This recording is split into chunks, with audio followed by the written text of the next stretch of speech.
आज हम लोग हिंदी विषय का अध्ययन करेंगे। पाठ 4 सांवले सपनों की याद। इस पाठ के लेखक हैं जाबिर हुसैन। तो सबसे पहले हम लेखक के बारे में जानेंगे। जाबिर हुसैन की जीवनी के बारे में हम जानेंगे। जाबिर हुसैन का जन्म सन 1945 में गांव नौमही राजगीर, जिला नालंदा, बिहार में हुआ था। वे अंग्रेजी भाषा एवं साहित्य के प्रधानाध्यापक थे। सक्रिय राजनीति में भाग लेते हुए 1977 में मुंगेर से बिहार विधानसभा के सदस्य निर्वाचित किए गए, यानी कि चुने गए, और सन 1995 में बिहार विधान परिषद के भी सभापति भी चुने गए। जाबिर हुसैन 3 भाषाओं में लेखन कार्य किया करते थे, हिंदी, उर्दू और अंग्रेजी। ये तीनों भाषाओं में वो अपनी रचनाएं लिखते थे। उनकी प्रमुख रचनाएं हैं जो आगे है, डोला बीबी का मजार, अतीत का चेहरा, लोंगा, एक नदी रेत भरी। ये उनकी प्रमुख रचनाएं हैं। अपने लंबे राजनीतिक सामाजिक जीवन के अनुभव में वो राजनीतिक और सामाजिक जीवन में भी रुचि रखते थे, और इस अनुभव से उन्होंने आम आदमी के संघर्षों के ऊपर लिखना शुरू किया। आम आदमी और विशिष्ट व्यक्तित्व वाले व्यक्तियों पर वो लेखन कार्य किया करते थे, और उनकी जो रचनाएं होती थी वो हमेशा नवीन होती थी, यानी नई होती थी।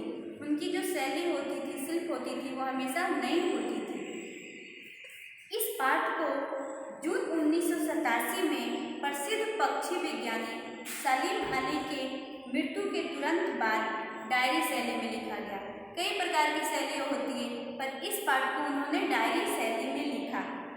सांवले सपनों की याद, ये सलीम अली के व्यक्तित्व के चित्र को दर्शाता है। यह भाषा की रवानी और अभिव्यक्ति की शैली, इस पाठ की जो भाषा है उसकी शैली दिल को छू लेती है। तो सबसे पहले हम जानते हैं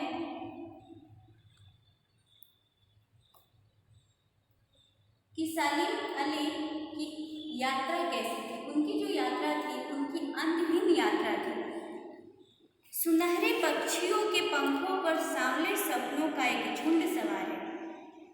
वह मौत की वादी में जा रहा है। सलीम अली उसमें सबसे आगे है। वे सैलानियों की तरह पीठ पर बोझ लादे अंतहीन यात्रा पर चल पड़े हैं। ऐसा लगता है जैसे सलीम अली अंतिम यात्रा पर चल पड़े हैं, सैलानियों की तरह, यानी यात्री। सैलानी मतलब यात्री होता है। पीठ पे बोझ उठाए वो अंतिम यात्रा पे चल पड़े हैं। इस बार तो वो मानो शहर की भीड़ भरी जिंदगी से आखिरी बार चले हैं।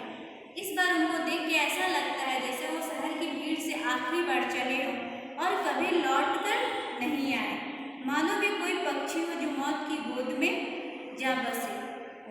ऐसा उनको देखकर लगता है कि वो कोई पक्षी हो जो मौत की गोद में जा बसे हो और वो कभी लौट कर नहीं आएंगे। वो एक पक्षी, सलीम अली एक पक्षी प्रेमी भी थे। सलीम अली इस बात से क्षुब्ध थे कि लोग पक्षियों को आदमी की नज़र से देखते हैं। लोग जंगलों, पहाड़ों, झरनों को भी आदमी की नज़र से देखते हैं, परंतु कोई आदमी पक्षियों की आवाज़ का मधुर संगीत सुनकर अपने मन में रोमांच का अनुभव नहीं कर सकता। लेखक के कहने का मतलब है कि सलीम अली इस बात से बहुत दुखी थे कि लोग पक्षियों को पक्षियों की नज़र से न देखकर खुद की नज़र से, यानी इंसान की नज़र से देखते हैं। जंगलों, पहाड़ों, झरनों को भी लोग इंसान की नज़र से देखते हैं, उनको उनकी नज़र से नहीं देखते। इंसान की नज़र से देखने का मतलब हुआ कि लोग उसको लालच की नज़र से देखते हैं, उससे हमें क्या फ़ायदा है। उनको उनकी नज़र से देखते तो उसको नुकसान नहीं पहुँचाते, उसको दूषित नहीं करते, उस पर्यावरण को प्रदूषित नहीं करते। लेखक का कहने का मतलब यही है कि सलीम अली चाहते हैं कि लोग इंसान, पशु पक्षियों को उनकी नज़र से देखें, खुद की नज़र से ना देखें। सांवले सपनों का महत्व, इस पाठ का महत्व ये है कि पता नहीं कब कृष्ण ने वृंदावन में रामलीला, गोपी लीला, माखन लीला, बांसुरी वादन और मन विहार किया था। लेखक के कहने का मतलब है कि जैसे वृंदावन में पता नहीं कब कृष्ण ने सारे काम किए थे, जैसे रासलीला, माखन लीला, कब माखन चुराया, कब गोपियों के साथ रासलीला, ये सब सारी चीज़ हमने नहीं देखी, पर हमें पता है, हम जानते हैं। जब हम वृंदावन में जाते हैं तो ये सारी यादें हमारे सामने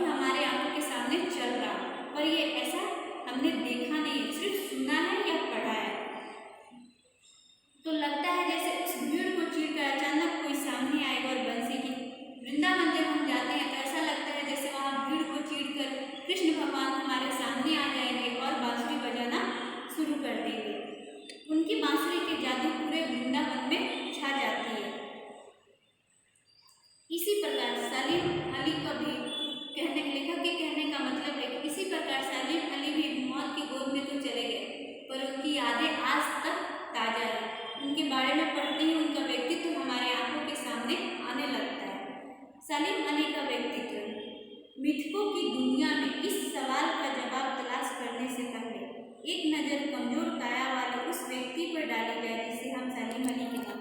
कहने का मतलब ये मिथकों की दुनिया, इस झूठी दुनिया में हम सलीम अली के बारे में जाने। उनका व्यक्तित्व था, वो एक कमजोर काया वाले यानी कमजोर शरीर वाले व्यक्ति थे।